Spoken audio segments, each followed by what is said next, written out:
Hi, everybody, and welcome to the Devils in Detail Hockey Roundtable. Alongside Carson Roberts and Michael Gutnick, I'm Josh Schaefer, welcoming you into another edition. Guys, how are we doing today? Doing great. Feeling great. Let's start this off, and we're going to jump into the first series of the Arizona State hockey season, talking about their matchup against the University of Massachusetts Amherst. Now, Carson, what did you see from the first game? The Devils ended up getting the victory. What's your instant analysis from that? First game of the season, they got off to a good start. They won the game eventually 4-2. They got off to a strong start, like I said, but as the game went on, they kind of lost a lot of their energy. They lost a lot of their determination to win the game. And that kind of bled into the second game a little bit. You heard Coach Powers talk about that, where their effort level in the third period ended up bleeding into game two and caused some trouble. Were there any players that you thought really stood out in that first game against the Minutemen?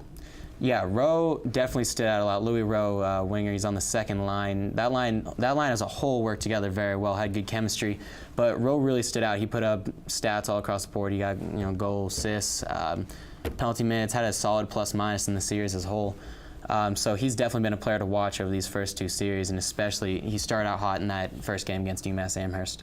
Louis Rowe, one of the big returners for the Sun Devil hockey team, expected a little bit more firepower in the second outing against UMass. What would you say, Michael? Yeah, so they're going to look for the sweep against UMass Amherst. Unfortunately, however, it went to the Minutemen that game. They had an early start. Johnny Walker got Sun Devils on the board early. However, again, as in the game one, that momentum kind of sort of died at the end. And then as they were going into the third period, you could sense a little frustration from the Sun Devils, and that led to less scoring chances and opportunities, and eventually the Minutemen took the game away at the end.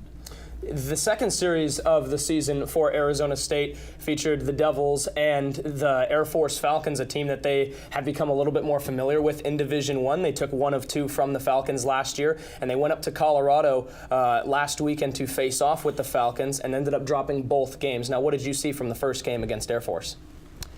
Well, the first game against Air Force, they started off a little slow, got down 2-0, then eventually 4-1.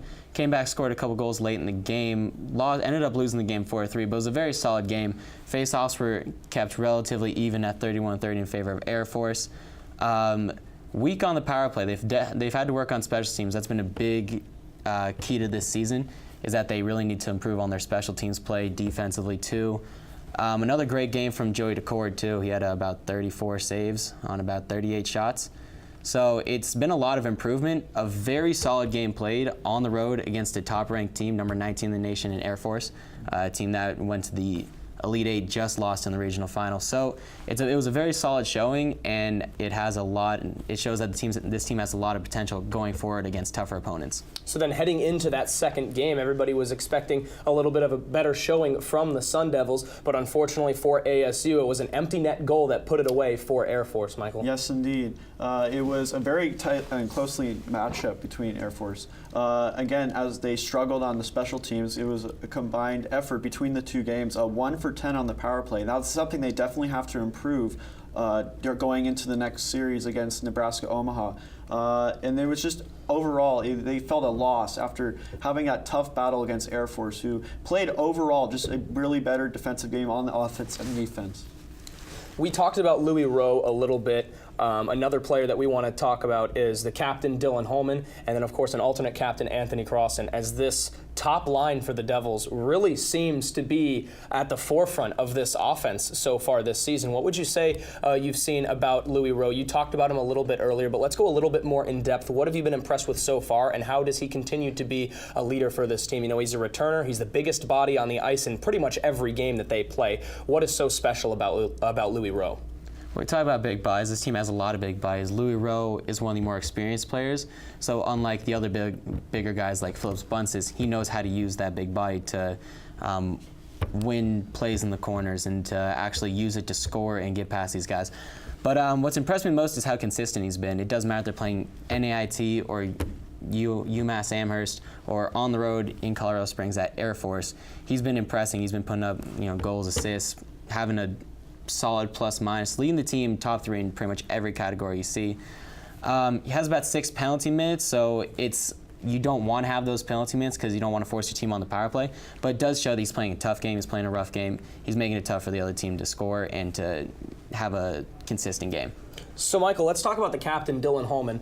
He's been the leader of this team for quite some time. He pretty much helped them usher the program into Division I college hockey. What have you seen from Dylan Holman, and how is his leadership crucial to the Sun Devils program? Well, he scored some big goals for the Sun Devils early this start into the season. That line, Rowe and Crofton, he's made some great passes and some scoring chances for the Sun Devils, and really that's been their best line. And he's the leader of that line in this team, actually, because it's just that flow of those three players. They really get Sun Devils moving throughout the game.